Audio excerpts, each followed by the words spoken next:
কক্সবাজারে আজকে আমাদের দ্বিতীয় দিন, আর আজকের দিনে আমাদের প্ল্যান হচ্ছে মহেশখালী ভ্রমণ করা। কক্সবাজার থেকে মহেশখালীর দূরত্ব মাত্র 17 কিলোমিটার, কিন্তু এই 17 কিলোমিটার পাড়ি দিতে হলে আপনাকে পাড়ি দিতে হবে সমুদ্র। সো আমরা আমাদের যাত্রা শুরু করেছিলাম সুগন্ধা পয়েন্ট থেকে। প্রথমেই চলে যেতে হবে 6 নাম্বার ঘাটে এবং সেখান থেকে আপনাকে যেতে হবে মহেশখালী। সো ঘাটে গেলেই প্রথমে জনপ্রতি 20 টাকা করে একটা টিকিট কাটতে হবে। এটা ঘাটে ঢোকার ফি, এন্ট্রি ফি। আমি জানি না এটা কারার নাই। তো আজকের এই ভিডিওতে আমি আপনাদেরকে দেখাবো মহেশখালীতে গেলে বর্তমানে আপনি কি দেখতে পাবেন এবং কি দেখতে পাবেন না, এবং মহেশখালী যাওয়ার খুঁটিনাটি।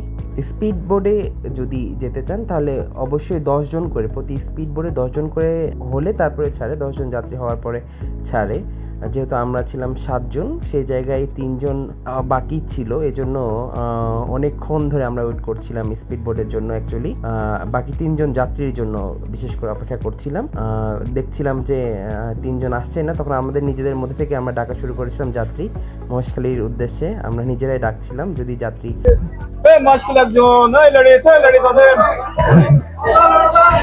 আরেকটা বিষয়, মহেশখালী যাওয়ার সবচেয়ে এক্সাইটিং পার্ট আমার কাছে মনে হয়েছে সেটা হচ্ছে স্পিড বোর্ডে যাওয়া। যদিও আমার জন্য এইবার প্রথম আমি স্পিড বোর্ডে যাচ্ছি।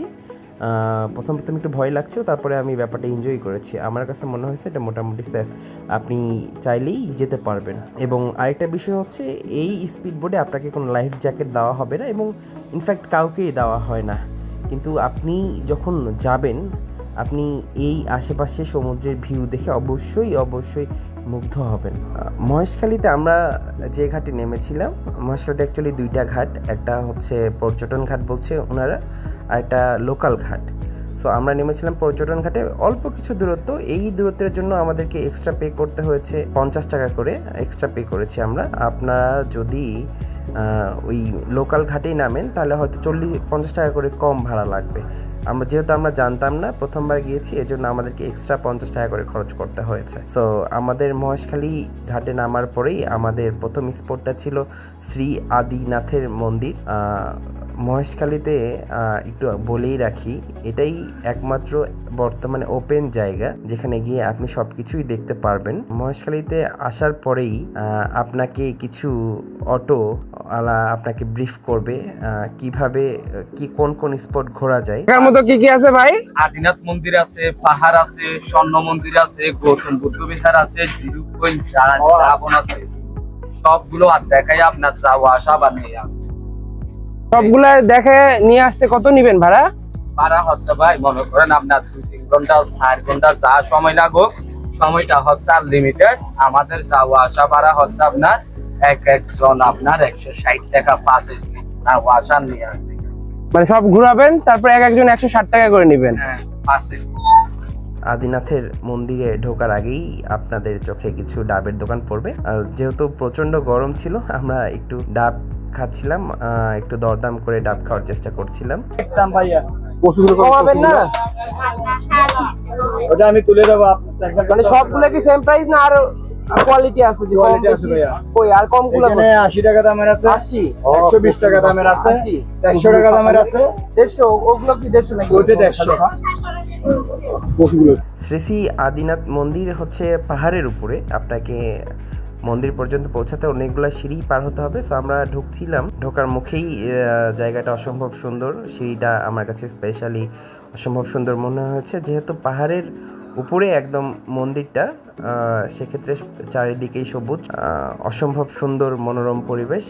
এই জিনিসটা দেখতে আপনার ভালো লাগবে। এবং অ্যাকচুয়ালি আদিনাথ মন্দিরের এই জায়গা থেকে অরিজিনাল পাহাড়ের ভিউটা আপনি পাবেন। নিচে দেখতে পাচ্ছেন এখানকার মহেশখালীর বিখ্যাত পান চাষ হচ্ছে, এবং পাহাড়ের যে সৌন্দর্য, সেইখান থেকে মেন সৌন্দর্যটা আসলে এখান থেকে ফিল করা যায়। মহেশখালী আসলে আমি বলবো যে এই জায়গাটা অবশ্যই একবার হলেও ভিজিট করাটা উচিত। এইটা হচ্ছে শ্রী শ্রী আদিনাথ মন্দিরের মেইন পার্টটা।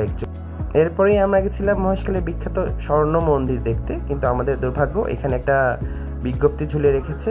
ইন্টারনাল কিছু ঝামেলার কারণে বর্তমানে প্রায় 3 মাস যাবত এখানে আপনি দেখতে পারবেন না, তারা বন্ধ রেখেছে, কোনোভাবেই তারা ঢুকতে দিবেন। আমরা বিভিন্নভাবে রিকোয়েস্ট করেও যেতে পারি নাই। তারপরে আমরা গেছিলাম মহেশখালী 0 পয়েন্ট, যেখানে 0 পয়েন্ট কেন বলা হয় আমি জানি না, কিন্তু আমরা যেটা দেখেছিলাম সেটা হচ্ছে একটা ঝাউবন প্রাকৃতিক সৌন্দর্য এখানে প্রচুর, আপনি মন ভরে উপভোগ করতে পারবেন। চারিদিকে জোয়ারের পানি ওঠে আবার নেমে যায়। বৌদ্ধ মন্দির, কিন্তু আমাদের দুর্ভাগ্য এটাও সেই রাখাইন সম্প্রদায় এটা বন্ধ রেখেছে। এবং তারপরে আমরা ট্রাই করেছিলাম মহেশখালীর মিষ্টি পান, এবং সেইখান থেকেই আমরা আমাদের এই মহেশখালী জার্নিটা শেষ করি পানের মাধ্যমে, পান খাওয়ার মাধ্যমে। তারপরেই আমরা আবার কক্সবাজারে ব্যাক করি। সো আশা করছি এই ভিডিও থেকে আপনি মোটামুটি একটা আইডিয়া পাবেন যে মহেশখালীতে গেলে কি কি দেখতে পাবেন এবং কি কি পাবেন না।